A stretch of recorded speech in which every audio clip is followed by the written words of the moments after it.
Hello everyone, in this video we will be seeing movie 2 of What If Deku was the son of Goku or Dark Fusion, so I really hope you guys enjoyed. So be sure to stick around until the end. Let's get started. Uraraka and the others landed in the middle of the stadium, making sure her mask is on tight. Everyone looked into the thickness of the fog. Man, it's freakishly quiet, commented Trunks. Hey, I see someone, called out Pan. Everyone turned to see where she was pointing to see Midnight curled up shaking. Kendo, out of instinct, walked up to her to check on her. Midnight, are you okay? She received no reply, and as Kendo went to touch her, Midnight suddenly wiped around, with demonic red-eyed and baring her fangs before pouncing towards Kendo. Endo steps back, yelling, "What the hell?" Videl quickly runs forward and kicks the R-rated hero in the chest before she can grab a hold of Kendo. They've already started changing. At that moment, everyone could hear low growls and hisses surrounding them in the fog that automatically sent a chill down everyone's spine, and quickly noticed they were being surrounded, but not only the teachers, but the crowd that was once cheering for them. "Oh crap. We are so screwed, guys," commented Yamcha. Goten and Trunks simply turned Super Saiyan, ready to do what needs to be done. Tien looked up and goes wide-eyed. So who's going to volunteer to take her on? Everyone turned to see where he was looking and gasped to see Mount Lady growing to her full size, letting out a hellish roar, showing her newly developed fangs and red glowing eyes. Kendo looks towards Uraraka, want to team up for her. Uraraka smirked behind her mask and nodded before both of them flew up to take on the giant woman, while the others tried to contain the rest of the infected. Inside Boo, someone care to explain what happened and where the hell are we? Asked Kirishima, struggling against the pink blob he was trapped. I'll be happy to explain. In order to protect all of us from the strange mist that was coming, my good friend Boo ate us to avoid being infected. Spoke Hercule in a proud manner. To save us, he ate us? That's so dumb, complained Jiru. Well, I doubt in the heat of the moment anyone could come up with a better way to save us, said All Might. I'm not complaining about being saved, but how long do we have to stay in here? It's not exactly comfortable in this blob stuff, whined Roshi. Hey, Boo, what's going on out there? Yelled Chi-Chi. Boo fighting scary people with others. Goku and some of the others are gone to stop the mean fog, spoke a loud Boo. Scary people? What's he talking about? Asked Tokaj. Scary people used to be normal until affected by the mist. You all stay in Boo until safe, explained Boo. Eri blinked and looked around. Will Deku save us? She asked Inko, who was in a blob beside her. I'm sure he will, sweetie. He is a hero, after all, replied Eri. The lookout. Goku and Izuku activated their instant transmission and appeared with the others floating above the lookout. I sense a few power levels, but nothing strong, spoke Nana. And I sense 2 low energies inside the main building. That must be where Popo and Dende are, said Piccolo. Okay. How should we play this out? Asked Gohan. It's simple. Kakarot, the Namek, the woman, and myself will go down and pick a fight. Then Kakarot's sons go find Popo and Dende, while also finding the water and releasing it, said Vegeta. I don't have a problem with that plan, except that you can't be bothered to remember my name, grumbled Nana. All right, then, let's make a move, said Goku, taking the lead and landing at the front of the lookout. Gohan and Izuku patiently waited, watching from above. Hey, whoever's here, come on out, yelled Goku. Seconds passed until they were surrounded by masked figures and had weapons pointed at them. One of them stepped out. If you know what's good for you, then you'll leave this place, spoke the commanding officer. Not until you tell us who you are and why you're here, shouted Piccolo. The masked figure simply chuckled. Sorry, can't do that. Well, we tried diplomacy, but it just didn't work, quipped Nana. Then quickly, all 4 fighters shot off in opposite directions, fighting the unwelcomed invaders. Okay, let's move, said Gohan, as he and Izuku snuck down to find Dende and Popo tied up. They wasted no time in freeing them. Dende, we need the divine water. Where is it? Asked Gohan. The Namek rubbed his head where he was hit it. It's in the storage room. Izuku quickly disappeared and seconds later appeared again, holding a bottle. Is this it? He asked. Dende nodded, confirming it was. You'll need to get down where the air currents of the world pass to distribute the water properly, said Popo. I'll show you where to go, said Dende as he slowly stood up. Meanwhile, Nana was flipping around, landing kicks and punches, taking out any bad guy she sees. This is fun, she called out. Vegeta picked up a baddie by the leg and tossed him around, taking out another several. Oh, please, this is barely a workout, he complained. You're just jealous that I've taken out more than you, she replied, flipping over one and kicking him across the head. Vegeta growled in response. Oh, we'll see about that. He powered up and increased his speed, fighting more. UA Stadium. Masenko, called out Uraraka as she fires a beam into Empty Lady's chest while Kendo charged. With her enlarged hands, punched the giant woman in the back of the knees. Outside the stadium, however, Boo wandered around the abandoned food stands, eating and testing, while occasionally doing knockout punches to anyone who attempted to attack him. Unaware to him, he was slowly being surrounded by the smuggler-hunter team. "Sir, out-readings show that the girl is inside that thing," commented one of the soldiers. "How do we get her out of there?" another asked. "This might be a long shot, but all teams hit him with an EMP blast," ordered the commander. All soldiers lined up their weapons on the unaware pink martial artist and fired together. The impact caused Boo to scream in surprise more than pain and exploded into hundreds of millions of pieces due to the shock of the unexpected attack.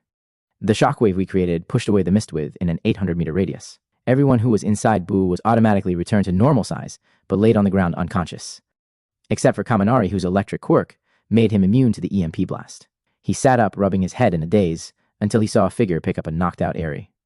"Sir, we got the girl. We're returning to the ship now," spoke the masked figure who held Eri. "Copy that." "Good job. See you on the bridge," replied a voice through the radio. "Hey, give her back!" shouted Kaminari, activating his quirk, ready to fight. The smugglers looked at one another before firing an energy blast at him, sending him crashing into a nearby building. They then looked up to see tiny pieces of pink blobs start to form back together. "We better move before that thing comes after us," spoke one of the smugglers. "Agreed," replied the commander, and they all quickly retreated back to the ship with Eri. The lookout. Izuku poured the divine water into the air currents, taking a step back. "Good. Now let's get out of here, before the former guardians attack us," informed Mr. Popo. With a quick nodded, Gohan, Dende, and Mr. Popo grabbed hold of Izuku as he activated his instant transmission to get outside. Upon arrival, Piccolo had the commander pinned against a pillar by the throat. But he still refused to talk until his radio came on. "We've got the objective. Return to the ship now." Everyone turned to look at him, but the smuggler quickly smirked and activated a self-destruct sequence on his armor. Piccolo gasped and quickly threw him skywards before he exploded. "Damn it! Now we don't know who they are or what they came for," shouted Vegeta. "Whatever it was, it sounds like they've got it," added Nana. Izuku rubbed his chest, panting a little, with Gohan noticing, "Hey, Deku, you okay?" Izuku nodded. "Yeah, I just got a bad feeling about something." Pan quickly dodged Power Loader's attacks and ran around in an attempt to ambush him. On the center stage, Goten and Trunks performed the fusion technique to become Gotenks. Once combined, they quickly launched a squad of kamikaze ghosts towards Ectoplasm's ghosts, while Bakugo was going toe-to-toe against Aizawa. Suddenly, the air began to clear, and all the infected fell to the ground, clutching their throats, coughing and gasping for air until their fangs and red eyes disappeared. Aizawa sat up tiredly, groaning. "What happened?" "What's going on? We'll explain later when we get the chance," replied Krillin, taking off his mask. Uraraka and Kendo floated in the sky, panting, watching Lady finally shrunk down to size. They then quickly noticed Boo reassemble himself with everyone he rescued, laying unconscious beneath. They both share a look and fly over to investigate. Kendo attempted to wake her classmates while Uraraka did the same for hers. The lookout. Dende sat down weakly, still having a headache from his earlier attack against him. Goku approached him and kneeled beside him. "Dende, why did these guys release the mist?" Dende shook his head. "They didn't say anything in front of me or Mr. Popo. By the way they were acting, I can only assume they used the mist as cover for another scheme." Piccolo glanced over at Izuku, who was still panting and sweating in elbows. "Gohan, hey, is your brother okay?" Gohan looked at Izuku with concern. "He says he is, but I'm not sure. Something seems off." Before they could question it any further, Izuku grabbed Goku's attention. "I'm going back to UA. I want to check on everyone there." Goku nodded in reply. "All right, we'll catch up with you there." Izuku nodded, placing 2 fingers to his forehead and activated his instant transmission. Outside UA Stadium, Izuku appeared beside Uraraka, who instantly jumped up and hugged him. "Deku, are you okay?" "Yeah, I'm fine. How's things here?" He panted a little, holding her. "Everything seems okay. Looks like what you guys did worked," she replied, smiling. Suddenly, the sound of a boiling kettle grabbed everyone's attention, to see a very angry and upset Boo mad. "Who hurt Boo?" he shouted while blowing steam. "Oh God, Kaminari!" yelled out All Might as he helped his beaten-up student out of the building he was in. Everyone quickly rushed over to see him, bloody and bruised. He coughed up blood. "Where's Midoriya?" he groaned. Izuku kneeled beside him. Hey, I'm here. Just relax." He shook his head. "No. Midoriya, they took her." Izuku furrowed his brows in confusion. "Took who?" "Eri. Some guys in masks attacked the pink guy and made him spat us out. They took Eri and they shot me with some kind of beam thing like you can do when I tried to stop them," Kaminari finally explained. Izuku instantly felt his heart stop and his blood turned cold. He began to shake uncontrollably with fear of what they would want with her. "I tried to save her, but I never had a chance," cried out Kaminari, causing everyone around him to tear up at the heartbreak. Izuku stood up with clenched fists before wiping away his tears.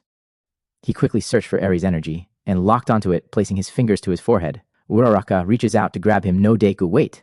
But he disappeared before she could stop him. Smuggler ship. The smuggler commander hands Eri over to the ship's doctor for checkups when Izuku appears behind him. The doctor gasps and locks the blast door behind him and runs off. with Eri leaving 50 smuggler soldiers behind to deal with Izuku. They all surround him and activate weapons. Izuku growls in response to their actions and turns into Super Saiyan. Give her back! The lookout. Nana scratches her chin in thought, trying to come up with a theory to what the invaders wanted. But her thoughts were interrupted by the sudden appearance of Whis, Beerus, and Supreme Kai. Dende quickly looked at Kai. Sir, what'd you find? Kai looked down sadly with his fists clenched in. Sorry, Dende. All the Namekians are dead.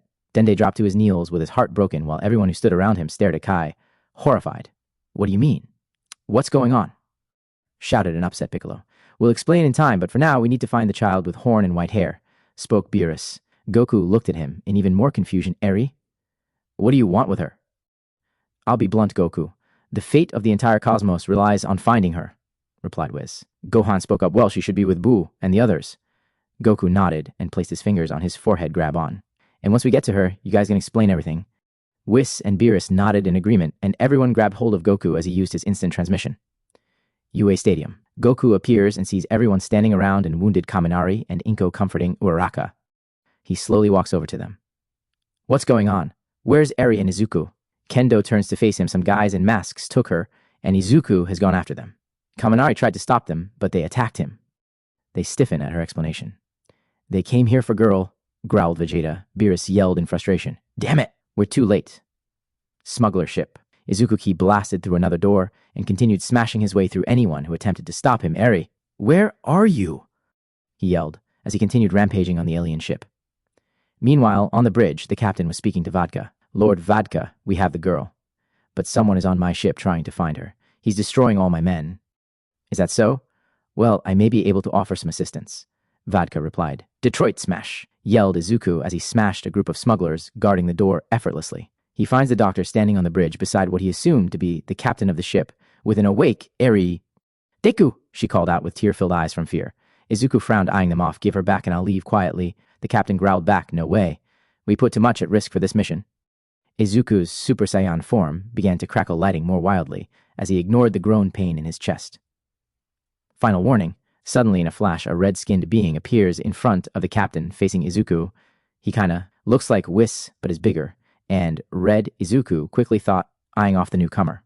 Back off, Saiyan.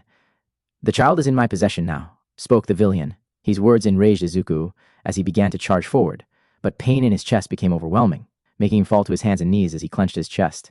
Ah! Damn it. What's wrong with me? The pain grows and forces him to turn back to normal. Ah! He yells in pain, sweating profusely as well as panting uncontrollably. He suddenly feels himself start to float off the ground like he was being manipulated by Uraraka's quirk. He looks up to see he is now eye level with the red-skinned villain who is smirking evilishly. If you do survive. I hope you have a nice landing, he said as he flicked Izuku in the forehead with such overwhelming force, Izuku exploded, out of the ship, ripping it in half, shooting him off into the darkness of space. The powerful vacuum that was now created pulled out all the smugglers, making them float and lose oxygen in space. As Eri began to fly out with them, Vodka grabbed her by the back of her dress, holding her in place as we teleported both of them out of the doomed ship. With his final breath, the smuggler captain cursed Vodka before meeting his breathless demise along with all his crew. Goku concentrated as hard as he could before eventually yelling in frustration. Damn it. I can't get a lock on either of them. I can't sense their energy at all. Beerus growled. Darn. It's only a matter of time now. Anyone want to explain what's going on here? Grumbled Aizawa. I suppose you all deserve an explanation. Sighed Whis. Everyone turned to the angel, wondering what's going on. Whis cleared his throat as he began to explain. The attack from the mist and the massacre of the Namekians was orchestrated by an ex-angel known as Vodka. Some of the girls gasped at the mention of the massacre, until Piccolo spoke up. What does he want? Why kidnap the girl? He wishes to revive his old master, Potara, answered Beerus. Who the hell is Potara? Grumbled Bakugo as leaned against a wall. Potara was once a supreme Kai of the 17th universe. Not only that, but she was also a destroyer for the 17th as well. The only being ever to have the authority of life and death. She decided when it was time for peace, and when it was time for destruction, said Whis. Supreme Kai blinked, thinking of something. Wait, does she have a connection to the Potara earrings we Kais all wear? Whis nodded. Indeed, she created them. Originally, she did it as form of entertainment for herself and Grand Zeno. She used them to create fusions among beings and then allow them to fight. She would then destroy the planet of the losing fusion while allowing peace and happiness on the winner's fusion. But eventually, greed got the better of her. What do you mean? Asked Kendo. The combined powers of being both Kai and Destroyer was the highest honor any DI could achieve, but she wasn't satisfied with her rule over one universe. She wanted more. She in fact wanted to seat on the Omni King's throne as her own. But that's insane. No one's powerful enough to taking on him, let alone the two of them that sit side by side now, argued Vegeta. Yes, you would be correct. When it comes to raw power, no one can stand up to the Omni Kings. But that didn't stop Potara. She used the power of her fusion earrings to steal the power from the fighters she created. Eventually gathered enough energy from all the beings in the 17th universe, where she felt she could face Zeno, but that was a last resort option. I'm sure you are all aware of Lord Zeno's child, like nature. Well, she decided that was a weakness, and that he could be easily manipulated like a normal child. No one else would dare to attempt this, but her hunger for more power was all the motivation she needed. And she almost succeeded, until the Grand Minister caught onto her plot and immediately informed Lord Zeno. In his fury, he destroyed the 17th universe with a snap of his fingers and turned Potara into a lifeless corpse, casting her body into the null realm. Wait, I thought the other universe were destroyed because Zenny got mad at a Beerus during a hide-and-seek game, questioned Goku. The other universes were destroyed for that reason, yes, but not the 17th, answered Beerus. What's this got to do with Eri? Asked Uraraka, still worried about her and Izuku. Lord Zeno decides that she was too much of a risk to bring back to the living, in any form, so he made it Cosmos law that Potara shall never be revived. To encourage this law, he made time travel only possible to the Supreme Kais for observation purposes alone, although he seems to have let the incidents involving Black and Cell slide. Maybe because of his fondness of Goku, said Whis. You didn't answer my question, spoke Uraraka impatiently. My apologies, I was getting to that. Young Eri has a unique quirk. I'm sure all of you well aware of this, and she has seemed to improve her mastery of it since her training with Goku. So what if she happened to use that quirk on Potara Corpse? Aizawa shook his head. No, it couldn't possibly work. If what you say is true, then this Potara's body must be tens of millions of years old, if not more. Eri couldn't possibly be able to reverse a body that much. We don't even know if she's able to do it. Oh, believe me, she can do it. The Eternal Dragon of Namek wouldn't lie about such a thing, especially if it was a wish, answered Whis. Then we have to tell the Zennies surely they can stop all this, said Goku. Beerus growled if Lord Zeno found out that it was your wish to give Earthlings quirks, and one of those quirks revived his greatest threat, then he'd destroy our universe without a second thought. Well, what do we do? Asked Goten. At this point, we don't know, sighed Wiz. Uraraka looked up to the sky with Wario Deku. Please be okay, she thought. Universe 6, Earth. Will Daddy be home soon? Asked a child to her mother. Soon, sweetie. He's just busy with work, the mother replied as they walked along the street. The Earth of Universe 6 has evolved different from the Earth of Universe 7. Although, when Beerus wished for the planet to exist in the 6th universe, it was indeed an exact copy. But that changed when Goku wished for Quirks to exist in the 7th. While the 7th struggled with the new superpower society, the 6th continued on as quirkless, as they've always have and improved technology and pushed forward becoming advanced. Eventually, it would become the HQ for the 6th universe's galactic patrol, as well as having a large training school for the patrol. The planet remained peaceful as it was the heart of justice in its universe. At least it was peaceful until now. Crash! The civilians gasped as they looked at the giant crater that formed in the building that was known for producing some delicious cakes and other sweets. The crater took out half the road as well as the building. Instantly, reports of the crash and explosion get reported to HQ. Sir, we got reports of crash from Space Derby in Section 117. Reported a patrolman from his computer monitor. Send in one of the cadets to check it out. Good learning experience for them, ordered the control room commander. The patrolman nodded and got into radio contact with the closest training cadet in the area. Cadet Green 9. There's reports of a crash nearby. You have orders to investigate. Copy that, Control. Cadet Midoriya going to investigate, replied Izumi. Here's a hard truth.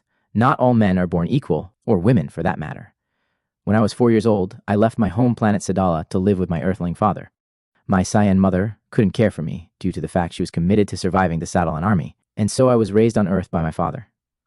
The fact I was half Saiyan, half Earthling didn't help with my childhood. Always alone, with no one to play with. But then I saw the Galactic Patrol stop villains from destroying the city. They became my heroes. Ever since then, I wanted to be just like them. Saving people with a fearless smile was something I dreamed of doing. It took some time, but I finally got into GA High that specializes in training patrolmen and women to protect the known universe from any threat, great or small. I have spent the last 3 years of my life there training and studying to become a hero flying in the stars above. Even though I'm only a cadet, I still took my patrols seriously. But I was still caught off guard by the series of events that occurred when I went to investigate a crash scene in the city. Oh, I forgot to mention. This is the story of how I meet and fought alongside the greatest hero I've ever known, said Izumi. Universe 6, Earth, Upper Deluxe City. Izuku groaned, waking up wincing. The moment he attempted to move, he was strict, with instant horrific pain, causing him to scream terribly. Everywhere hurt, especially his forehead from where vodka struck him. His back also hurt not only from the impact of crashing into the ground, but from also ripping through a spaceship. But the pain that stood out above the rest was the pain in his chest. He ignored the pain in his arms and clenched at his chest, gasping uncontrollably. "What the hell is wrong with me?" Suddenly, he noticed a figure standing at the top of the crater he created. He blinked, attempting to focus his vision, seeing the figure wear a dark green tight suit and helmet cover their face as well as their head. Of course, he failed to notice the feminine shape of the figure and how well the suit showed of their body. His mind instantly assumed the worst scenario and assumed this was another alien that wanted to attack him. He wasted no time and ignored all pain in his body as he dragged himself onto his feet and took up a fighting stance, only now realizing he was heavily bleeding from his head. But his hood and mask stayed on him, making his face unreadable. The only thing the figure could see was the fury in his emerald eyes and wasted no time in assuming he was a threat. The figure went to speak, but Izuku cut them off. "Get out of my way. I don't have time to deal with you," he said coldly. The figure frowned behind their helmet and refused to back down. Deku sighed as he powered up One For All since he couldn't muster the strength to go Super Saiyan. Technically, he's a fool for using One For All in his current state, and anything he do would damage him further, but he was like a wild animal backed into a corner. Logical thinking existed in his mind. Have it your way. He activated full cowling and charged the figure. The person quickly jumped away and continued avoiding Izuku's attacks, and quickly jabbed him in the shoulder, causing him grunt in pain at the simple punch. He started swinging more wildly, smashing the rubble around him until the figure kicked him over in the ribs, causing him to double back. He clenched his ribs, cringing. He finally snaps, and in blind anger he fires a Delaware smash at 100%. But the fragileness of his body after the accident made it seem his body was unfit to wield that much power. Although he did destroy a huge chunk of the crater and the building behind it, he also destroyed the bone and muscle in his arm. He collapses to his knees, clenching his arm, groaning with tears in his eyes from the pain. He receives a sudden jolt in his chest that makes him scream in even worse pain than what his arm's causing him. The nanobots and fibers in his hood and mask retract to allow him to breathe more clearly. "Ah, what's happening to me?" Suddenly a fist collides with his face, knocking him unconscious. The figure rolls him over and gasps as she looks at his face. She removes her helmet, letting her green hair become free, sitting on her shoulders. Her emerald eyes blink in confusion as she stares at the unconscious boy. He looks like me. What the said a very confused and shocked Izumi. Universe 7, Earth, UA dorms. Goku sat continuing trying to find either Ares or Izuku's life energy, but frustratingly wasn't able to. The rest of the Z fighters, as well as the students of UA and their teachers, sat in the class 3, a common room, all of them each recounting the events that took place during the mist. Gohan separated himself from the group and sat beside Goku. "Dad, I'm worried about Izuku," he spoke. Goku nodded. "I know I am too, son." Gohan shook his head. "No, that's not what I mean." Goku turned to him, confused. "What do you mean then?" Piccolo joined them, deciding to add his voice to the discussion. "Goku, did you notice anything odd about Izuku?" Goku sat in thought before answering. "I guess he seemed tired, like he was out of energy. But he was competing in the sports festival all day, so that's to be expected." "No, Dad. The sports festival was a breeze for him. He barely broke a sweat until the end of the tournament," said Gohan. Goku thought hard once again, thinking of the last time he saw Izuku, remembering how out of breath and sweaty he was. He almost looked like the same Goku did when he fought Android 19, and it was then at this thought that Goku's mind had stopped as realization began to settle in with his blood turning cold. He shakily turned to Gohan and Piccolo. "You two don't think he got that, do you?"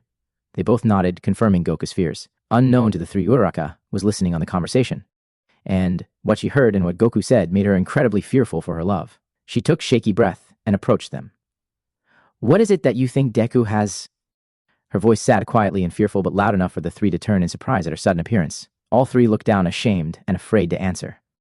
Tears began to well up in her eyes, and she snapped at them, unintentionally. "Tell me." This grabbed the attention of everyone in the room, and all eyes were on the four. Goku stared down at the ground, refusing to look up at her, but forced himself to talk. "Back when Gohan was a boy, and we fought the androids, I got attacked by a heart virus. I only lived because Trunks from a different timeline gave me a cure. We think Izuku might have the virus." This caused everyone's eyes to widen and gasp. Uraraka ran up to Goku, looking up at him. "But you can save him, right? If the cure exists, we can stop it," she begged and pleaded.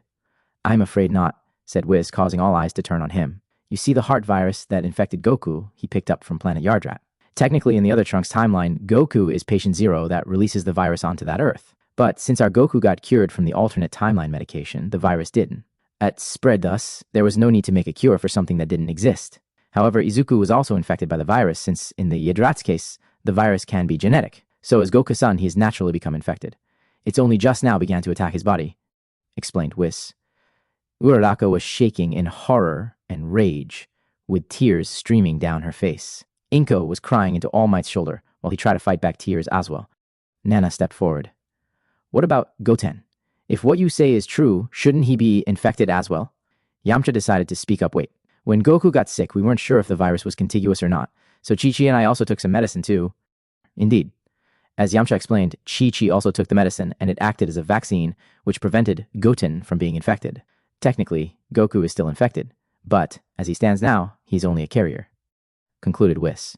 Is there any hope for Deku at all? Spoke Bakugo, which surprised everyone. Whis sighed. I wish I could be optimistic, but since we have no idea where he is, and no current cure exists in this universe and timeline, it's not looking hopeful for him, I'm afraid. Goku, Vegeta, Supreme Kai, Beerus, and Whis stood at the observation stands where the tournaments are usually held in the Null Realm. Goku quickly began looking around for any sign of Eri or Izuku, but sighed when he couldn't. They're not here, he said in frustration. Whis stood beside him. Keep in mind, Goku, that the Null Realm is more than just this fighting ring. The realm is a large expanse that's as large as a universe. I suggest you try looking for the life energy now we're here. Goku nodded and closed his eyes in concentration and began searching, deep within the darkest corners of the Null Realm. Eri shook in fear, sniffling as she floated in front of the villain who hurt Izuku. The villain smiled gently in an effort to comfort the young girl. No need to fear me, child. I'm not going to harm you. I only require your help, said Vodka. Eri frowned at him. You hurt Deku. Why should I help you? Because then you can go home and be with your family. That is what you want, isn't it? You just want to go home, spoke Vodka. Eri sniffled and nodded. Vodka grinned. If you lend me your power for just a moment, then I promise you can return. Eri looked down and gave a slight nod, confirming she would cooperate. Vodka smiled and waved his staff, then suddenly a shriveled-up pile of bones gathered in front of them. Now use your power, child. Null Realm. Fighting arena. Goku's eyes shot open the moment he sensed Eri's energy. I found Eri. We need to move fast. I can feel her power being used, he called out, placing his fingers to his forehead. Everyone quickly grabbed hold of him as he activated his instant transmission. Null Realm. Deep dark corner. Eri concentrated with all she can, using her quirk on the bones. Vodka smiled proudly as the bones slowly began to form and enlarge and stronger, becoming less and less fossilized and stained by time. Goku and the others quickly appear, firing ki blasts at Vodka. Vodka sighs and quickly creates a dome to protect himself and Eri from the attack. Eri stops using her quirk and her eyes light up in relief as she's the new arrivals. Goku! She cries out. Vodka turns around to face who interrupted the return of his master. He smirks as he looks them all down. Ah, Whis! And Supreme Kai and Destroyer of the Seven, TH, and what appears to be two mortals. Have you come to witness a new age of the cosmos? We're here to stop this madness, Vodka. Return the child to us now, ordered Beerus. What nerve! You dare make demands, frowned Vodka. Give her back. And what did you do to my son? Yelled Goku. Vodka raised a brow. Your son? Ah, the green-haired Saiyan boy. Let's just say he was in the way of my objective, and thus I removed him as an obstacle. Goku stiffened at Vodka's words, automatically fearing the worst. Goku turned cyan blue and charged at Vodka. Vodka rolled his eyes and waved his staff, making a few of his followers appear to defend him. Take care of these unwelcome guests for me. They all nodded and followed their orders and attacked Goku. A dozen more surrounded Vegeta, while the rest surrounded Kai, Beerus, and Whis. Kai and Beerus stood back to back in fighting stances and effortlessly defend them seriously from the attackers, while Whis did the same for anyone who attempted to attack him. Vegeta turned blue and quickly tried to remove the men who are fighting him so he can make a break and attack Vodka himself, but was being overwhelmed by numbers the same as Goku. Vodka looked down at Eri. Finish using your power or watch them die. Eri's eyes swelled up with tears and she quickly began using her quirk on the bones once more. The bones once again grew bigger and stronger, and soon dust particles formed around them, turning into dried up skin as the bones slowly began to form into a skeleton. Universe 6, Earth, Ge Infirmary. Izumi stood in front of the healing pod staring at the boy within it. She knew what she was seeing and had spent the last few hours wondering if it was all a dream. But so far, it was real. Her thoughts were interrupted when another figure entered the room. She glanced over and automatically stood to attention once she realized it was the commissioner of the Galactic Patrol himself. Commissioner Nazu. The commissioner was an odd creature. You couldn't tell if he was a cat, a otter, or a coal. All you know is that he is the commissioner. Greetings, cadet. I understand you were the one to discover this boy, spoke Nazu. Izumi nodded. Yes, sir. I discovered him in a crater and engaged with him in combat before taking him out and bringing him in. He said he needed to save someone, but he was too wild and aggressive to reason with, she explained. Nazu nodded. I see. And perhaps you're wondering why he looks like you, and also why I'm here at all on this campus. Izumi nodded, knowing full well that there's no need to be surprised that someone who is as intelligent as him knew what questions lingered in her mind. What I'm about to tell you is highly classified. Only very few aware of the reality of life beyond our universe, started Nazu. Izumi raised a brow looking down at the furry creature as he proceeded to explain there are multiple universes that exist. Ours is known as the 6th. This boy, if my hunch is correct, is from the 7th. Technically speaking, he's an alternate version of you. Izumi's mind crashed and rebooted in an attempt to understand what has just been said. Wait, what? She yelled in pure shock, with Nazu simply smiling. He is you from a different universe. Although it would seem he has powers unlike your own. You both share the Saiyan abilities, but he seems to have something else as well, said Nazu, looking at Izuku unconscious in the pod. At this point, Dr. Chi entered the room to report on Izuku's health. Ah, good, I caught you both. The boy's body seems to be healing well, but I'm afraid it might be a wasted effort. Izumi's eyes widened as she turned to Chi. What do you mean, wasted effort? Chi sighed and explained results of his blood tests, as well as stats on his monitors show that he has a terrible virus infection, one that is specifically attacking the poor boy's heart. It seems whatever his power is has caused the virus to become more aggressive and attack him faster. A normal person, I'd give them 10 days until a fatality. Nazu stared at the pod, deep in thought, with his paws behind his back, before asking the obvious question. How long for him? Chi sighed, rubbing her neck. 30 hours. Best case scenario. Izumi gasped as she turned to look at her universal opposite float in. The pod, with a mask over his mouth and nose, allowing him to breathe. Null realm. Goku grunted in frustration as another wave of soldiers surrounded him as continued fighting them back. Wiz managed to slip through an opening and attempted to take out Vodka. Vodka quickly blocked his attack. Stop this, Vodka. You know Lord Zeno won't stand for this, Wiz pleaded. Oh, little brother, by the time Zeno finds out, it'll be too late. Father won't be able to warn the Omni Kings this time, replied Vodka. The two angels engaged each other in unimaginable brute force, trying to defeat one another. Eri closed her eyes, ignoring all that was happening around her. Must protect Goku, must protect Deku. Protect everyone, she thought, continuing using her power.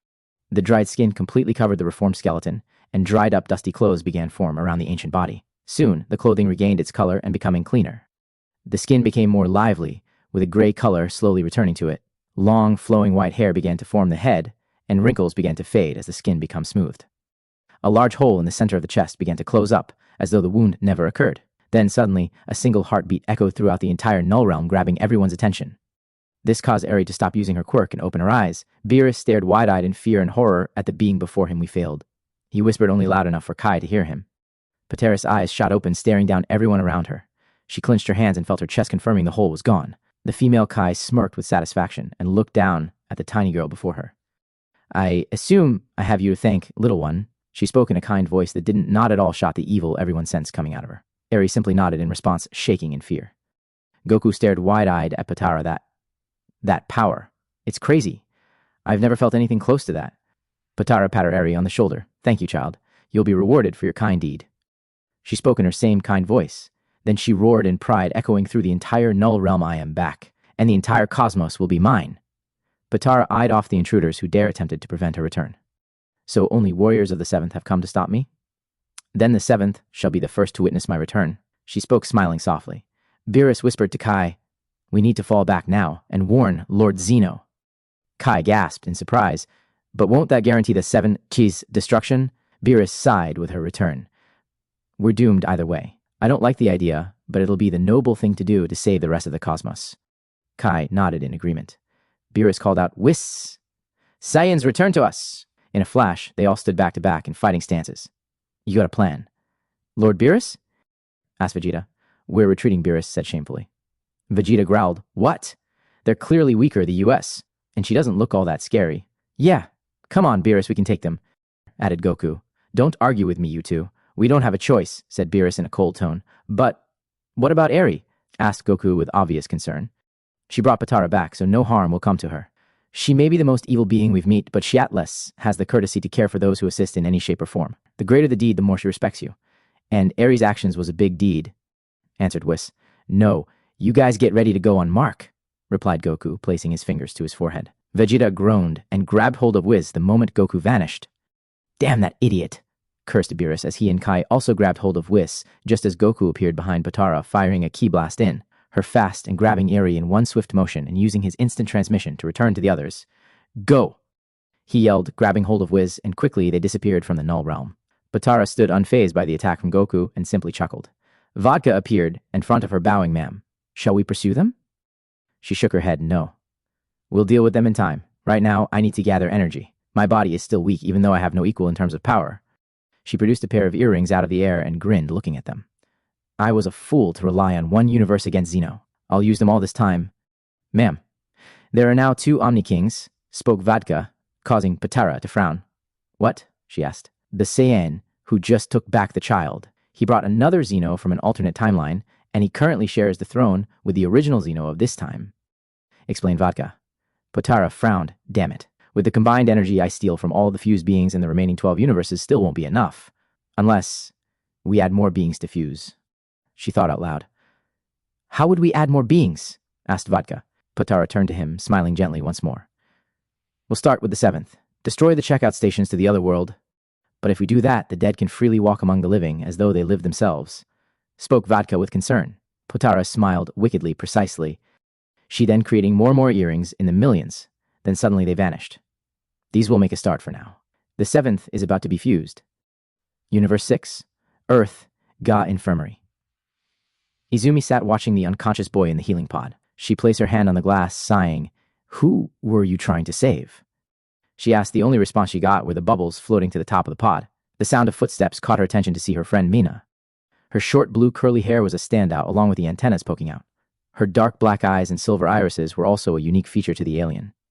As the main training ground for the Galactic Patrol, it was only natural that Earth had a large mixed population of alien races as well as the native humans. Mina was just another trainee at the Galay Academy, same as Izumi. You're still here with Mystery Boy, huh? Asked Mena, walking over to her friend.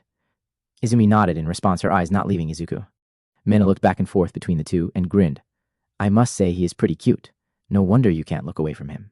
Izumi went wide-eyed, blushing as she waved her hands around madly. What? No, it's not like that! I don't even know a thing about him.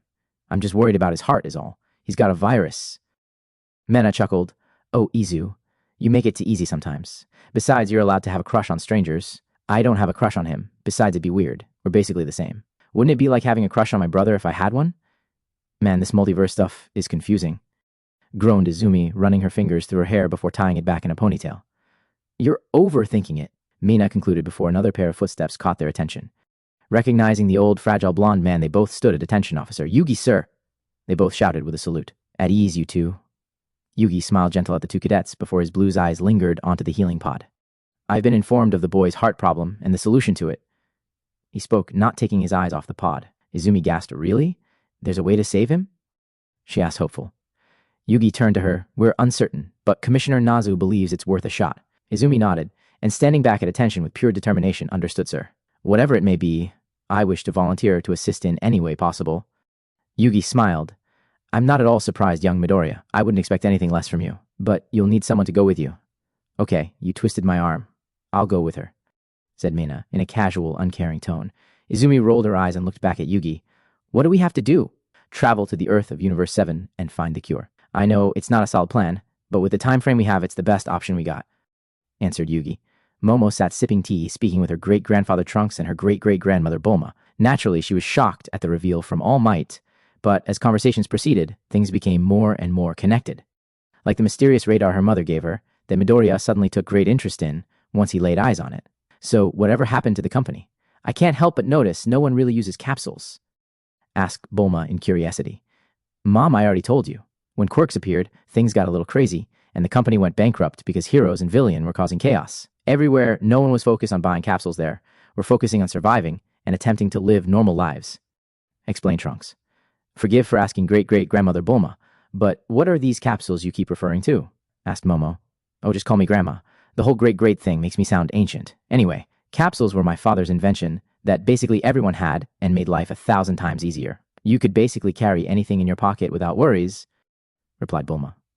Aizawa and Todoroki walked over to listen in on the conversation. What kind of things exactly, Mrs. Briefs? Asked Aizawa. Just the usual stuff. Cars, planes, houses, she said, casually sipping her tea with all the students and teachers turning to her in the form of a double take before all yelling in sync. What? Pan walked over, smiling casually. It's true. Even Trunks' time machine was a capsule. Time machine? Asked Momo, looking at her great-grandfather. That was a different version of me from a different timeline. Gohan can explain that better than me. I was a baby when it happened and just a kid the second time, said Trunks, scarching his head. Before anyone could question them any further, Goku and the others appeared in the middle of the room, quickly grabbing everyone's attention. Goku was purely focused on the small girl clinging onto him. He held her gently as he sat on his legs. It's okay, Eri. We got you home. You're safe. The white-haired girl slowly looked out from Goku's chest to see she was back in the dorms at UA. Her grip tightened on Goku as she began crying in relief at being saved from the dark place. Uraraka poked her head through the crowd and sighed in disappointment, as she couldn't see Izuku, thus causing her worry to increase. Aizawa stepped forward, thanking Goku before taking Eri to Izuku's room to rest. Beerus was about to speak to Goku until a smashing of glass got everyone's attention. 2 objects later on the floor. Curiosity got the better of 2 students, specifically Bakugo and Mineta. The both each picked up an object to examine it closely. Earrings? Spoke a puzzled Bakugo. Wiz gasped and shouted at the 2 3A students, get away from those now! Mineta and Bakugo looked at him in confusion. Then suddenly the earrings grew a mind of their own and escaped from their grasp. One connected to Bakugo's right ear, while the other connected to Mineta's left ear. What the hell? Grunted Bakugo. Get it off. Get it off. This isn't my style. Panicked Mineta. Suddenly the 2 began to slide towards each other. Mineta pulled 2 balls from his head and dived onto the floor, making them stick and hanging onto them for dear life. Bakugo tried to use his explosions to fly back, but couldn't fight it. What the hell is happening? He yelled. Take the earrings off, you idiots, shouted Vegeta. Mineta heard and proceeded to do so, but this caused him to let go of his balls, flying straight into Bakugo, with neither of the boys getting a chance to take off the crazy earrings. As soon as they collided, they became engulfed in blinding light and soon became replaced by a single figure. The figure looked at his hands and body. The most unique feature was the hair, which was a collection of spiky blonde balls. All Might stared in shock. What happened? It's as if young Bakugo and young Mineta became one person? That's exactly what happened. The 2 boys have fused to become one being. This is called Fusion, explains Supreme Kai. I heard that nerd Deku talk about it. I thought you had to do weird dance moves to do that? And not even cool ones that chicks dig either, said the figure. That is true, but there are 2 forms. The one you just used is a more powerful one, but they could mean your death, said Beerus. Death? I'm not ready to die, yelled the figure. Does this guy have a name? We can't call him Bakugo or Mineta, said Zero. Call me Baketa. Now why am I supposedly gonna die at such a young age and not even in my sexual prime? Because that's bullcrap, said Baketa. Reason being is because those earrings belong to Potara, and she'll use your new body and those earrings to steal your energy to make herself stronger, explained Whis. Why did my boyfriend have to fuse with that weirdo? Sighed Kendo. Baketa slid to her side, putting his arm around her. Hey, don't stress. You get 2 men for the price of 1, so you know it'll be a good freaking time. Kendo glared at him. Is there a way to turn them back? Because I don't like him. You'll have to wait at least an hour. That's how long Potara fusions last unless you're a Kai, then the fusion is permanent, spoke Supreme Kai. Suddenly, the phone in common room began to ring. Aizawa, being the closest to it, answered. Aizawa speaking. Ah, Aizawa, it's Nezu. We have received an interesting phone call that might be of interest to your guest there, said Nezu. Aizawa responded by putting the phone on loudspeaker so everyone can hear. Everyone is listening, sir, said Aizawa as everyone gathered around him. Ah, very good. I shall play the recording for you all. This is Cadet Izuku Midoriya from the Galactic Academy of Earth Universe 6. I require assistance in search of a cure for a heart virus. The cure is for a boy that we believe is from your universe. The recording ends with Uraraka going wide-eyed. She must be talking about Deku. Did I hear her name right? Inko blinked, replaying the recording in her mind. Everyone thought about it and was instantly confused by the name until Aizawa spoke Principal Nezu. Send the cadet our location. She might be trying to save Midoriya. The girl's name was momentarily forgotten as everyone now focused on saving Izuku. But Whis, Beerus, and Kai grew concerned with the sudden appearance of the dark Potara earrings. How many more were affected by an unwilling fusion? And how many have already become Potara's victims from her hunger for power? The Z-fighters and the students of UA watched the yellow spaceship gently land in front of the dormitories. The doors to the ship slowly opened, and what happened next, none of them were expecting. Oh God, we were in that thing for like forever, complained a blue alien that walked out stretching. Everyone went wide-eyed, staring before looking back at Mina, then back to the new arrival. They almost look identical, if it wasn't for the fact they're colored differently, whispered Tokage as she rubbed her eyes in disbelief. Mina stepped forward towards the person and spoke, I'm dreaming, right? This caught the other person's attention, and she gasped in surprise, staring at Mina. Oh my goodness, she spoke. Are you like my long-lost twin or something? They both said in unison. Universal doppelganger, Mena, remember? Called out a voice in the ship that was shutting it down. Mena jumped in excitement. Oh my god, oh my god, oh my god. You look amazing, Pink. And those horns, I really dig that. Mina squealed in just as much excitement. Oh gosh, thanks. I'm loving the blue. It's not a color I ever considered. And are those antennas real? Mena snorted. Duh, of course. I'm an alien. It's totally our thing. Mina gasped in amazement. You're an alien? For real? Guys! She's an alien. She's a proper alien queen. Mena raised a brow. Wait, you're not an alien? Mina shakes her head. Nope. Human born and raised. Mina blinked in confusion. But how are you like that? Mina shrugged. It's part of my quirk. Whole acid thing turns me pink. Mina blinked even more confused. Quirk? Miss Mina, our guest here comes from a universe where quirks don't exist. Keep in mind that the Earth of Universe 7 is the only place in the entire cosmos where quirks exist. Explained Whis. Sounds like you're already making friends, Mena. Not that I'm surprised. Spoke a voice from within the ship. Everyone gasped and blinked in amazement as the person walked out of the ship and stood out before everyone. The girl smiled shyly and bowed nervously to them before brushing her green hair out of her eyes. Hi, I'm Cadet Izuku Midoriya from Who'd ever thought Deku would make such a hottie? Spoke Bakeda, which earned him a chop on the neck, knocking him unconscious from kendo. Izumi shuffled uncomfortably under everyone's gaze. I'm sorry. Have I done something wrong? I didn't mean to offend any of you. You haven't offended any of us. It's just no one was expecting to see someone who looks exactly like my son, let alone a girl that looks like him. Spoke Inko, who approached the green-haired girl. As the two stood next to each other, they could easily be mistaken for mother and daughter without a thought. Izumi looked at Inko. Your son? He is why I'm here, actually. We have him in a healing pod, but we don't have a way to help with his virus. We don't have a time to make a cure ourselves, and his time is limited. Goku stood forward, approaching the girl. How long? How long does Izuku have? Izuku. That name suits him quite well. Ah, focus, Izumi, she thought before she looked at her watch, checking the time. As of this moment, he has 29 hours. But Whis already explained that the cure doesn't exist in our timeline, because Goku beat his virus and prevented it from spreading, said Aida. Everyone looked down in disappointment at the reality of the situation. Izumi was shocked to hear this development, but we can't let him die. He was determined to save someone. And as a Galactic Patrol cadet, it's my job to save lives. I have to help him.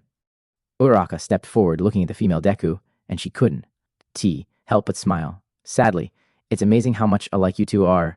Izumi blushes at what she assumed was a compliment from the brunette. Then suddenly Gohan spoke up. I think I may have an idea. Everyone turned to him as he approached Goku and placed a hand on his shoulder. Take us home, Dad. Goku blinked in confusion. Home? He asked with Gohan, nodding. Yeah, home in the mountains. Goku nodded, placing fingers to his forehead, activating his instant transmission, and the two disappeared. All Might took the opportunity to introduce himself to the two cadets. Hi, I'm Toshinori Yagi, but people usually call me All Might. Izumi smiled brightly at the man and shook his hand, amazing.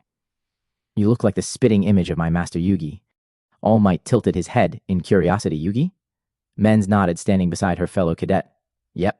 He was the one who told us to come here to save this Izuku guy, if that's what his name is. Mount Pauzu. Gohan looked at his childhood home along with Goku. It was obvious no one had been there for many, many years. The fact the house falling apart with overgrown weeds and smothered in dust was a good indication. Gohan walked into what was once his mother's kitchen and began searching the cupboards.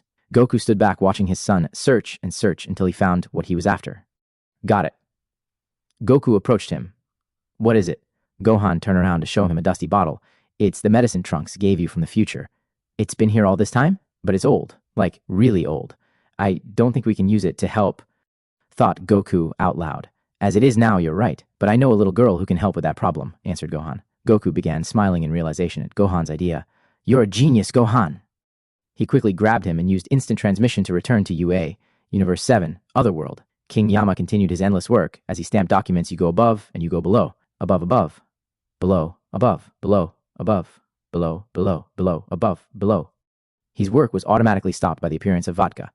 Hello, Yama. King Yama gasped in horror, staring at the red angel of Vodka. Vodka smiked at him. Goodbye, Yama. He tapped his staff on the ground, and instantly the entire check-in station exploded into non-existence. Universe 7, HFIL. The spirits of the dead continued floating around as usual like any normal day, till suddenly their bodies returned to them, and they were flesh, once again. They all began to cheer in excitement, and slowly began returning to the world of the living where they once stood. Among them, a figure stood watching them all and grinned evilly as his black tail swayed eagerly. The Nomu android hybrid was keen more than ever to get back to Earth. I'll look forward to getting my revenge on you, Midoriya, chuckled Death Might. Goku and Gohan waited patiently for Mirio and the rest of the big three to return with Eri. While they were gone, she was taken to Recovery Girl, and once they returned, they explained the plan to Aizawa, who quickly informed the three to safely bring Eri back since they were already in the area acting as security for the festival. Whilst they were waiting for the girl class 3A and 3 billions, we're asking Mena all about the Earth and life of Universe 6. Izumi kept her distance, not really feeling comfortable around large crowds. Goku took the chance to go speak to the young woman. So, Izumi, You're a Saiyan? Izumi looked up at the man and stood only half a Saiyan and half Earthling. Goku nodded, crossing his arms, smiling, thought so. Anyway, how strong are you? Izumi blinked. Strong? Goku nodded. Yeah. Show me your power. Izumi looked at him for a moment before gaining a look of determination and began powering up. Gra. She quickly became surrounded by an aura of energy and reached the limits of her power. Goku smiled, watching. I'm impressed. You got a lot more power than I thought you would, but it seems you haven't unlocked your potential yet. Izumi powered down and looked at Goku. My potential. Goku nodded. Allow me to demonstrate. Goku turns into a Super Saiyan, and Izumi stares in awe and wonderment at the blonde hair and amazing power. This is a Super Saiyan. He powers up, transforming again. This is an Ascended Saiyan, or what we call Super Saiyan 2. My son Izuku slipped being a regular Super Saiyan and became a 2. He powers up even higher, causing people around him to turn and watch in wonder. But unknown to them, certain visitors are feeling this power rise and begin to become drawn towards. Ah, this is Super Saiyan 3, says Goku in his new form. He then returns back to his normal form. This more power than that, but this. Just to give you a glimpse at what you can accomplish with hard work. Izumi blinked, looking at him. You mean I can do that too? Really? She asked excitedly. It takes a lot of hard work and training, but with the right guidance, you can achieve it, replied Goku. Suddenly, a familiar chuckle instantly makes the Z-Fighters stiffen, and the members of UA look around in confusion. On a small building nearby, a figure watches, still chuckling impressive power. But you're not the only one who's gotten stronger after death, Goku. Goku turned towards the origin of the voice and frowns, instantly seeing who it is. The other Z-Fighters gasp and go wide-eyed. Hercule stutters and shakes in his boots. No, it can't be. Gohan destroyed him. Vegeta growled. What the hell are you doing alive, Cell? Cell chuckled. Oh, I'm so flattered you could remember me. And to answer your question, Vegeta, I'm entirely sure how I'm alive. All I know is that myself, along with many others, regained our bodies and now walk among the living. And so I'm not going to complain about that. Supreme Kai gasped at Cell's words. Oh no, that can't mean what I think, does it? Wiz stepped beside Kai, sighing. I'm afraid so. It would appear that someone has destroyed the checking station to Otherworld. Therefore, there's no gate preventing the dead returning among the living. Beerus grumbles. I think we know who to blame for that. Cell floats down and lands on ground level, smirking. Now, who shall be the first to taste my revenge? Perhaps Gohan? I do have a particular grudge against you, of course. Gohan steps forward. I defeated you once before, and I can do it again. Cell chuckled. As I said before, I've grown stronger since my death. You won't beat me as easily as you think. Cell shouts in sudden pain, catching everyone around him, including himself, off guard. He slowly begins to shrivel up and turn wrinkly and yellow like his own victims when he was in his imperfect form. Ah, Nonu, what's happening to me? He yelled in pain, finally looking over his shoulder to see a black tail embedded into his spin, sucking him dry. Everyone else immediately recognized the figure who ambushed the android and became frozen with fear. Uraraka stared in complete and utter fear as she locked eyes on the thing that once killed her so horribly years ago back in the flesh. Death might sighed in satisfaction as he completely absorbed Cell. Not much of the power boost I was hoping for, but it'll do. He looked around, looking for his main target, and approached the person who looked closest like him. Izumi felt like a rabbit in the eyes of a wolf as the mysterious creature approached her, causing her to take a fighting stance. Death might frowned, looking at her closely. You're not Deku. I can't sense him at all. Where is he? Where is Izuku Midoriya? He shouted in frustration, knowing his enemy isn't around. Goku steps forward. He isn't here. But whatever business you have with my son, you can have it with me instead. Death Might looked at Goku and surprised. Your son? Ah, so you're the legendary Goku. Fine. I'll just have your head as welcoming home gift for when he does show up. Goku began to float. Follow me then. We're not fighting here. Goku began flying away, and Death Might followed after him, leaving everyone else behind.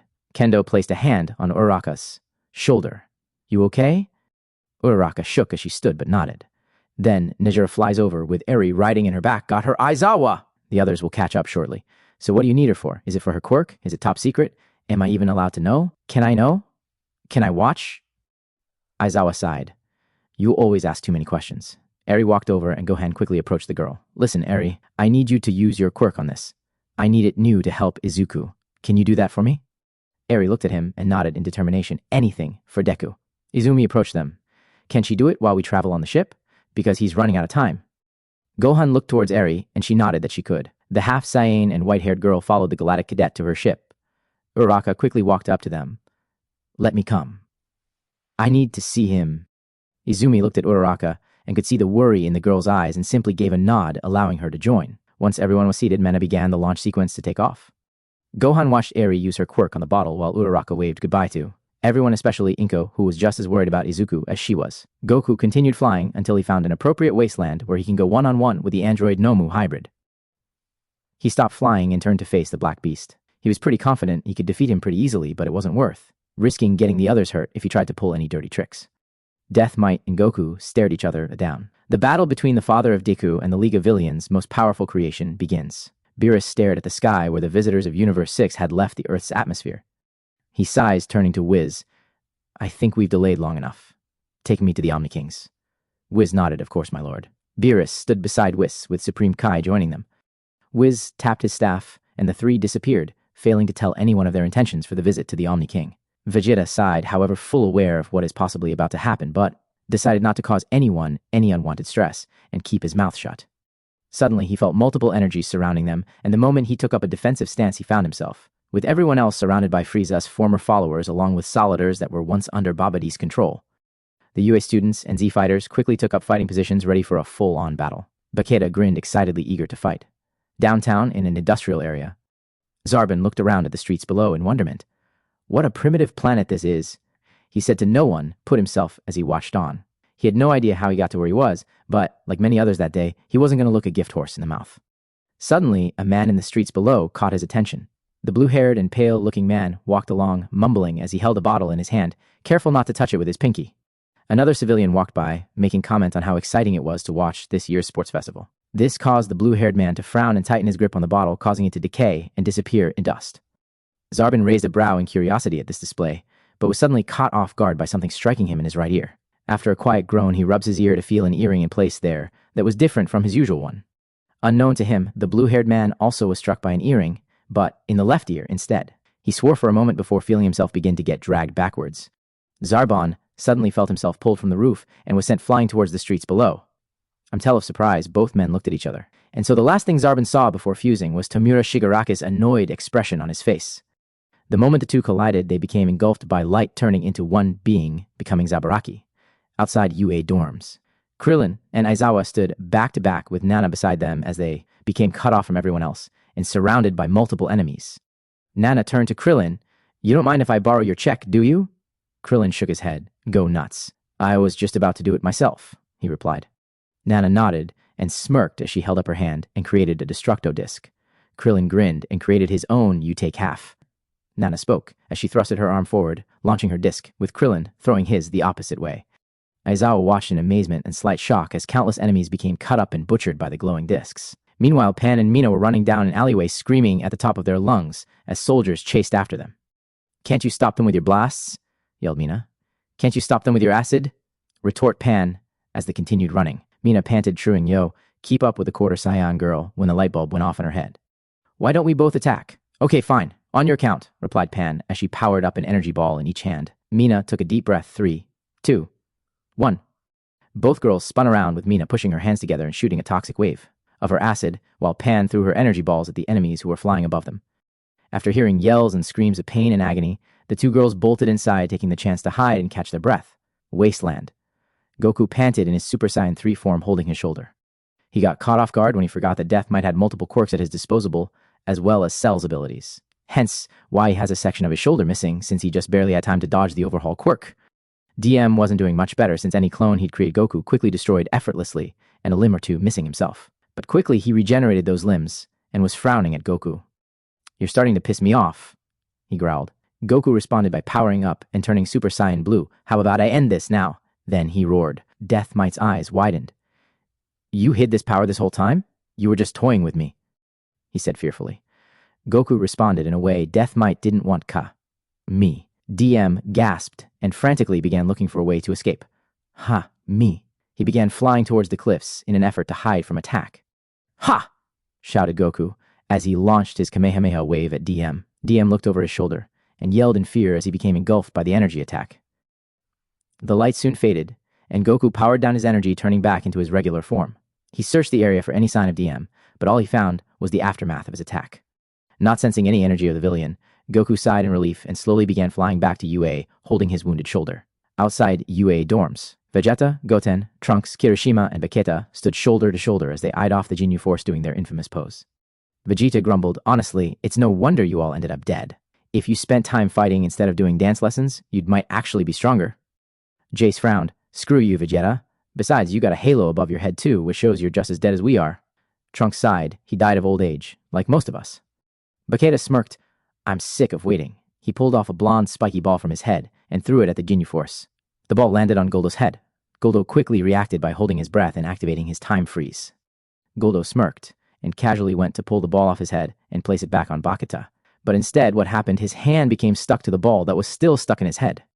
He yelled in shock, causing his time freeze to stop working, and he desperately continued trying to pull the ball off his head. Ah, no, I can't get it off. Bakita smirked and waited for the end result of what was to come. Soon the ball exploded, taking out Guldo for good, causing the Ginyu Force to state in a horror at their fallen comrade. Kirishima turned to Bakita curiously. How'd you do that? He asked. Bakita crosses his arms, grinning. Turns out this fusion thing combined our quirks as well. So the Perv's quirk and Bakugo's quirk combined make sticky bombs. Kirishima blinked. Wow, that's actually kind of cool. Goten and Trunks nodded in agreement, while Vegeta rolled his eyes, waiting for the rest of the Ginyu Force to retaliate. Meanwhile, All Might stood back with those who couldn't fight, feeling ashamed that he was being useless. He was once the great symbol of peace, and now he can't even stand alongside his students as they fight swarms of enemies. Unknown to him, flying above in the sky, Zabaraki locked eyes on him. That of the being that was Shigaraki quickly overwhelmed the mind of Zarbon, and so naturally, with their combined abilities, what better to test them out than to try and finally be rid of what's left of All Might? Inko gasped and stepped closer to Chi-Chi as a lanky figure with pale, almost light blue skin, along with long, wild, untamed blue-green hair and red eyes, landed in front of them. Your time has come, All Might, said the figure with his combined voice that almost sounded demonic. All Might stiffened, but quickly stepped forward to defend the women he stood with. You must be a coward to prey on the weak. Zabaraki chuckled. I guess you assume all predators are cowards with that assumption. All lions, wolves, they all prey on the weak to fill their stomachs. And I will be very satisfied to complete my goal, removing you from this life. Wasteland. A single piece of a stinger sat several meters away from the crater's edge. It sat motionless in the dust and wind until suddenly it jolted. Then slowly, millimeter by millimeter, it began to grow larger. Then it grew by inches, turning into a black tail. Then suddenly arms and legs began to sprout from it, along with a head and torso. Once back to his full form again, Death Might collapsed to his hands and knees, panting heavily, and remembered being blasted by Goku's Kamehameha wave. He was thankful for that tiny part of him surviving the attack, but he yelled in frustration as he blasted a nearby boulder. Damn it! I'm not anywhere near his level of power! And no doubt Izuku would be almost that strong by now too. I need more power, but how do I get it in such a short amount of time? Two figures land behind him. The sound of their feet grab his attention, and he quickly turns to see Vodka and Patara standing on a small cliff above him. Perhaps I could be kind enough to help you with that, smiles Patara in her usual calming voice. Omni King's palace, Beerus and Supreme Kai walked nervously behind the Grand Minister as they approached the Lord Xenos. The Grand Minister himself had a frown on his face after discovering the current situation within the 7th universe. They approached the Omni Kings, who were currently occupied watching, a globe between them, but no one could see what they were watching. Lord Xenos. Supreme Kai and Lord Beerus, the destroyer of the 7th, wish to have an audience with you, spoke Grand Minister. The two Xenos looked up from their orb to give them their attention. Beerus cleared his throat before speaking to Lord Xenos. I regret to inform you that Potara has been revived. He looked down at the ground, waiting for the fury of the Omni Kings. Supreme Kai shook in fear with his eyes closed shut, waiting for their response. The Omni Kings blinked, unfazed by this awful news, and simply responded with, We know. Everyone, including the Grand Minister, went wide-eyed and stared at them in surprise. You know? Then, why haven't you acted to stop her? If I may ask, sir, spoke the Grand Minister in an unusual raised voice. The Omni Kings simply smiled because it's fun to watch. Yes, so much fun. But, my lords, she'll no doubt attempt to take your throne, pointed out Supreme Kai. She can try, spoke one Xeno, and she'll fail again, finished the second Xeno. How can you be so confident in that? Asked Beerus. Just a feeling. Both Xenos answered, leaving their audience gobsmacked and confused. Universe 6, Eastern Quadrant. Mina tapped her fingers on the ship's console in boredom, before finally groaning. This sucks. Can't we get some tunes going or something? It might make the trip go faster. Izumi tied her hair back into a ponytail before replying, I'm not listening to your awful excuse for music. I hate it when you put on Miki Ninaj. Mina gasps. Oh, please. You listen to the Galactic Patrol cartoon theme song if you had it your way. Izumi rolled her eyes. If you're that desperate for music, why don't you ask our guest for suggestions? Mina looked over her shoulder at Gohan, Eri, and Uraraka. She thought Gohan's taste in music would be no different to Izumis and Little. Eri was too busy concentrating on the medicine bottle in her hands, so that left only one option. Yo, Uraraka, got any music? Mena asked the zero-gravity hero. Uraraka responded by fishing her phone out of her pocket, which was a newer model that Izuku got her for her birthday. She kept her old flip phone just in case she needed a backup, but was grateful to have something a bit more modern. Although she wasn't exactly impressed that Izuku spent that much money on her, but it's the thought that matters most. She handed the phone to the blue alien, and quickly Mina connected the phone to the ship's stereo system, and automatically began playing the first song in shuffle mode, which turned out to be Move Your Feet by Junior Senior. Mena squealed in excitement and couldn't help herself as she moved to the beat. Uraraka and Eri shared a look with them, sharing the same thought being that the blue alien is exactly the same as their pink hero in training. Universe 7, Earth, UA. Tri-beam, shouted Tien, as his attack takes out multiple enemies whilst also creating a giant bottomless pit that usually comes after using his powerful technique. Yamcha, Kendo, and Tetsutesu launches as many enemies as they could into the pit with mixture of martial art attacks and just pure brute force. Kendo quickly took flight, panting for a moment before shouting, "Todoroki! Now!" On cue, Todoroki ran to the pit and activated his quirk, entrapping all enemies in the pit. Nice. Tien landed beside him. Nice work. Todoroki nodded, but looked up at the sky, but were hardly making a dent in their numbers. They just seemed to keep coming. Suddenly, Bakeda flies past them, laughing madly, chasing after Jace. "Ah, get away from me!" yelled Jace. "I'm gonna blow you to hell with my sticky, sticky balls," grinned Bakeda. Vegeta had his arms crossed as he eyed off Captain Ginyu, "So you finally got your old body back. I'm gonna be honest, the frog looks suited." "You better," Ginyu growled. "It was hell being that disgusting creature." Vegeta smirked. "I'd be careful what you say around here. People wouldn't take too kindly to you speaking that way." Ginyu raised a brow. "What do you mean? I'm just saying frogs are horrible little things." Vegeta turned his back Ginyu and proceeded to walk away. Good luck trying to survive. Suddenly, Tsuyu jumped down in front of Ginyu and had a furious look on her face that no one has ever seen on her face. Before, with Tokoyami and Tokage landing either side of her with Tokage grinning devilish, you screwed up Sunshine. Meanwhile, All Might was panting as he avoided Zabaraka's attacks. Although he was Skeletal Man, he was still able to move around and dodge when needed. As Zabaraki launched with an outstretched hand, Gran Torino intercepted with a powerful kick to the head, launching the fused being into a building. He landed by All Might's side. "You alright, Toshi?" the older hero asked, with All Might nodding in reply. "I'm fine. Just make sure the women are alright. He seems to be focused on me only." "You're not in the condition to fight Toshi. I can handle him," said Gran. All Might stood up proudly. "No, if I can't protect my students or anyone innocent, then how can I call myself a hero? I just have to go beyond." All Might starts to steam up and grow muscular. "Plus, Ultra." Gran looks at him in wonderment. "Toshi, remember, you don't have that power anymore. If you do plan to fight, then play it smart. Use your wits." All Might nodded in his complete muscle form, just as Zabaraki emerged from the building, and fired a ki blast, knocking back Gran into another building before flying at All Might. All Might managed to defend himself and land a few blows, slowing down the villain. Zabaraki grinned. "So you bulked yourself up. I can do that too." All Might's eyes widened as Zabaraki changed from a lanky creature into raw hulking muscle, along with what could be described as a muzzle with sharp teeth. He thrusted his first into All Might's stomach, causing him to cough up blood. Taking advantage of his moment of weakness, Zabaraki quickly wrapped his large hand around All Might's throat, but being careful not to let all his fingers touch. All Might struggled as he gasped for air and tried helplessly to break free from the villain's grasp. Zabaraki chuckled darkly finally. "I've waited a long time for this. Ha ha ha. Once all my fingers touch, you will be nothing." Goku finally managed to fly into view of UA and saw the large battle taking place. But all that left his mind when he saw Izuku's idol in death's grip and ignoring. The pain in his shoulder activated instant transmission to appear near them. "Let him go!" he yelled, as he charged up a ki blast, aiming it at Zabaraki's head. Zabaraki turned to look at Goku coldly before replying to his demand. "No." He tightened his grip on All Might's throat, instantly activating his quirk, making All Might's throat decay into nothing. "No, Toshi." Goku yelled in horror before firing a ki blast in anger at Zabaraki, blowing him away. Universe 6, Earth, Ga. Izuku's eyes shot open and wide with glass of his healing pod shattering, causing the healing liquids to spill all over the infirmary. He collapsed onto his hands and knees before ripping the mask off his face, gasping for air. Clenched his chest as the familiar pain he's been fighting returns like a storm. But another pain came with it, a pain that was similar to when he lost Uraraka. No, All Might. He groaned and placed his fingers to his forehead, desperately trying to activate instant transmission, but lacked the mental focus to do so due to the overwhelming pain flooding his body. Universe 7, Earth, UA. Goku cradled All Might, gently holding a senzu bean. "Toshi, quick!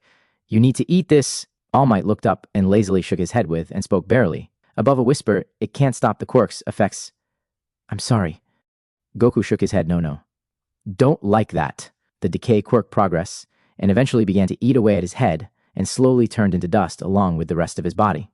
Goku sat on his knees as some of the Z fighters and UA students saw what happened. They all stared in shock, while others began to cry at what they witnessed.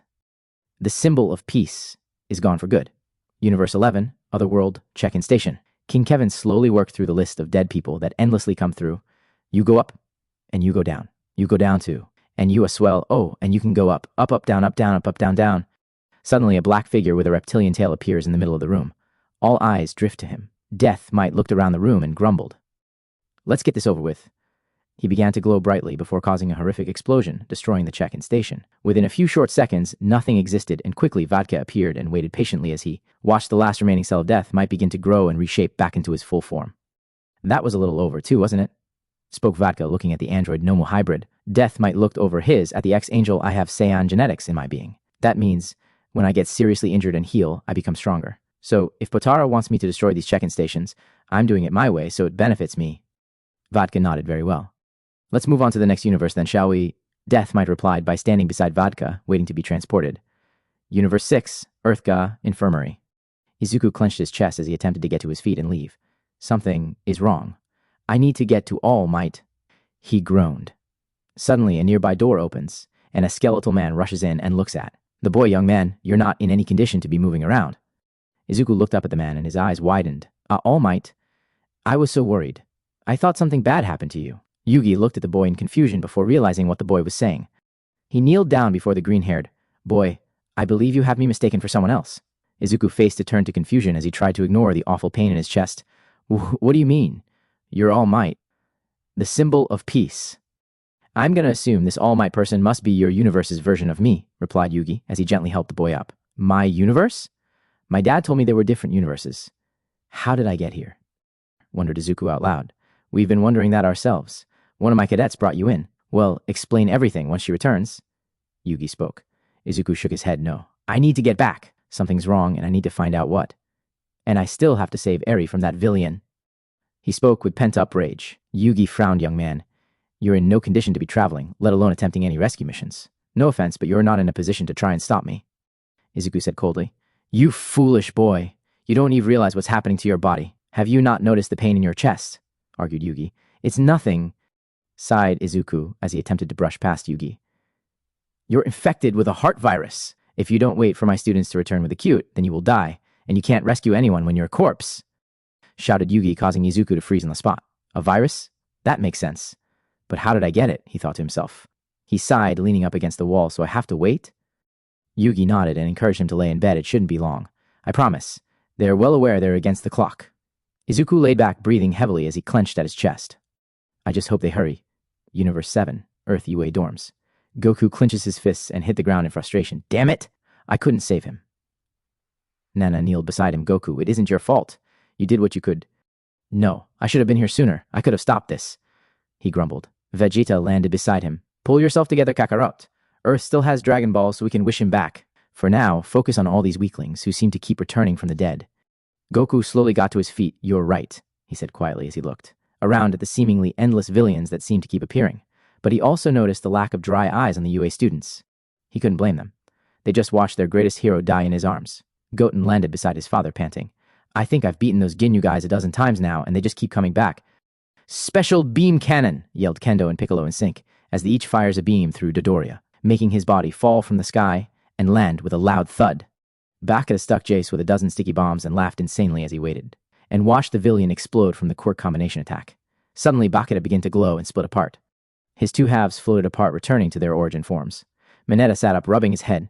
Wow, that's some ride. Bakugo sat up and grabbed Mineta the scruff of the neck and growled angrily, if I ever become that thing again, I'll make sure your death is slow and painful. Got it. Mineta nodded vigorously. Yeah, understood. Bakugo let him go and quickly crushed the earring he had on him in an effort to prevent the fusion from happening again. Suddenly, the sky darkens, causing the UA students and the Z fighters to look up. The sun became blocked by what appears to be dust, but closer inspection shows that it in fact is thousands of Potara earrings. Everyone, get into the dorms now, yelled Aizawa. Everyone who was nearby the doors ran inside while Goku and the Z fighters quickly grabbed everyone who was further away and got them inside, just as the earrings began to latch onto anyone close by. Hercule turned to Boo Boo. Quickly break yourself apart and barricade the windows and doors. Don't let those things in here. Boo nodded, Okie dokie. He split off little pieces of himself and blocked off everything he could, protecting everyone with in the dormitory. Meanwhile, a mixture of villains and civilians, as well as some of the dead, began to forcefully fuse by the power of the earrings. Zebaraki slowly pulled himself out of the wall. Goku blasted him into spitting out blood. The fancy-haired guy got me good. He slowly got up, looking around, seeing people looking at themselves in surprise at their newly fused bodies. Before he could pass thought on it, he and every fused being in the 7th universe dropped to their knees in screaming in horrific pain as they slowly turned into raw energy shooting up into the sky, leaving no trace of their existence behind. Universe 7, Earth's moon. Potara stood on the moon, grinning ear to ear excitedly. Yes.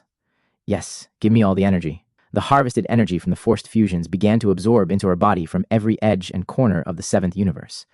She moaned in delight as she feels herself grow stronger with each passing second. Within those short seconds, she absorbed over 1,000,000 different combinations of fusions from within the universe she stood in. She was easily much more powerful than she was when she was revived. But that isn't enough. She craves more power. Thus, while she hired Death Might to do her dirty work for her, soon the cosmos will be hers.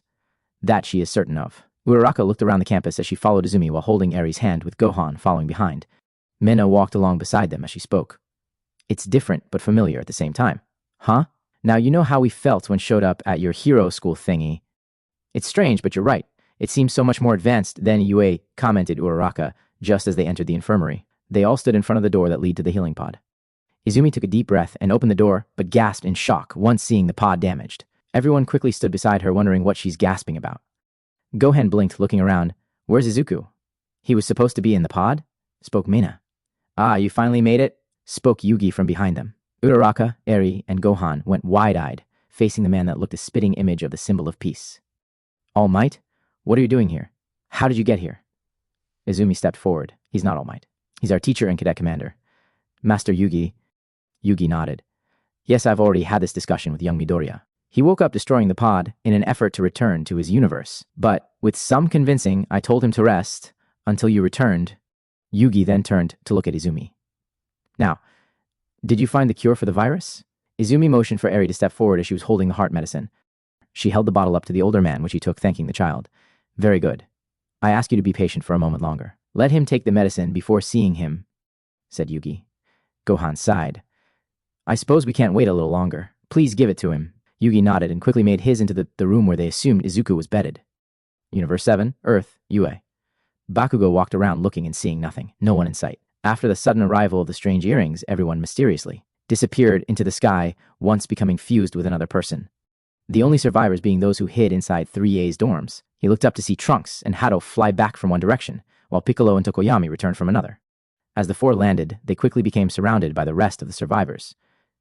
Did you find anyone else? Asked Aizawa. Tokoyami shook his head, no signs anywhere. It's as though we're ghost. This development is indeed disturbing. Goku sighed. I can't sense any life energy apart from Dende and Mr. Popo back at the lookout. They somehow managed to avoid the earrings. So, we're all that's left? Questioned Toru in worried tone. It appears that way, spoke Vegeta with a sigh. What do we do now? Asked Monoma. Before anyone could answer him, they were suddenly interrupted with the sudden return Beerus and Supreme Kai, along with Wiz, of course. Vegeta raised a brow and was the first to speak. I thought you were seeing the Omni Kings to put an end to this madness, as well as the universe. He spoke coldly. Everyone looked at him questioningly after the mention of ending the universe, before looking to the three new arrivals. Beerus sighed in defeat before speaking. We did. But the two Xenos are greatly entertained by this, so they're allowing it to play out. Which means they won't do a thing until Potara is standing before them. Which means we're on our own until Potara has all but achieved victory for the Lord Xenos to intervene, added Supreme Kai. Who the hell are these Xeno guys? Why do we need their freaking help? Sound like pusses anyway. Grumbled Bakugo. Before he knew it, Vegeta's fist collided with his head, making the explosion hero grab his head, cringing. Watch your mouth. Boy. What the hell, you bastard? Bakugo yelled back. Young Bakugo, the Omni Kings are the rulers of the entire known cosmos. That means they rule over every existing universe. While Supreme Kai and Lord Beerus control only this one universe, explained Whis. The UA members stared in awe at this new discovered reality, while the Z fighters remained unchanged since they've always known this. Goku stepped forward. I think we should all go to the lookout and plan from there. Everyone nodded in agreement, and soon everyone was holding hands or touching shoulders when Goku activated his instant transmission, the lookout. After their arrival, Piccolo explained the situation to Dende, while the others either explored the lookout or began discussing the next move should be. Goku, however, isolated himself from the others and sit on the edge of the lookout trying to deal with the lose of so many people and the loss of the symbol of peace that he couldn't protect. How can he tell his youngest son that he failed to save the man who helped him become the hero that he is now? Sure, all might can be wished back with Dragon Balls, but the guilt built within him said that it shouldn't have happened to begin with. It's not your fault, Goku, spoke Nana, taking a seat beside him. Goku turned to face the former one for all holder as she continued speaking. Sure, you could have changed things, but that's only if you knew what would happen. Goku sighs, I know, but how do I tell Izuku? Toshi was basically more of a father to him than I was. Nana placed a hand on Goku's shoulder in support. He'll understand. Naturally, he'll be upset. Mostly everyone here is, but he won't hate you for it. Goku looked out towards the earth below, and in a moment of determination, he crossed his legs and began meditation. Nana blinked, watching. What are you doing? Goku kept his eyes shut as he replied, I couldn't find Izuku before because he wasn't in our universe. If I concentrate hard enough, I should be able to find his energy in the 6th. If I can't find him, I can still find Gohan's, or Ares, at least. Why are you trying to find them now? Asked Krillin, walking over, eavesdropping on the conversation. Goku replied, we need to all be together. We want a chance at stopping Potara. We need to regroup if we want a good plan. In that moment, Goku a lock on Izuku's energy. It was faint and weak, but he can feel it slowly strengthening. He smiled as he placed his fingers to his forehead. Guess he got the cure in time. And with a sudden flash, he disappeared. Seconds later, fortune teller Baba appeared with a green figure that dressed somehow the same as Piccolo, but also very different. Nana was the first to recognize him since the two had shared sparring sessions before. Pikan, what are you doing here? Nana, it's good to see you, although I wish it were under different circumstances, he replied. Piccolo walked over, joining the conversation. Not that we don't appreciate the visit, but why are you here? The checking station is destroyed. Thus the dead can walk among the living, which I'm sure you're already aware of. Only those who went above remained due to wanting to respect the nature order, unlike the ones below. But the Grand Kai has decided to allow the dead heroes to return to fight in any way they can. And so Pikan is here to assist in your battle, explained fortune teller Baba. Pikan nods yes, and it's not just this universe either. Other universes are having their check-in stations destroyed as well. Vegeta grumbled. No doubt Potara is behind it. Beerus sighs, things are getting worse as time ticks on. Universe 10, Otherworld. The Supreme Kai of the 10th journeyed high into the mountains, where the warriors who passed long ago continue their brutal training. At the time, the Kai have expected this to be a pointless activity since the warriors are dead and have no need to fight another day. But recent events have proven him wrong. Thus, he sighed in relief when he found a figure meditating with a red aura surrounding him. The figure notices he's no longer alone and speaks. Why are you here, Kai? We need your help. I'm speaking absolute truth when I say the entire cosmos is at risk, Jiren. And guys, this is the end. I hope you guys enjoyed well. Until next time, peace.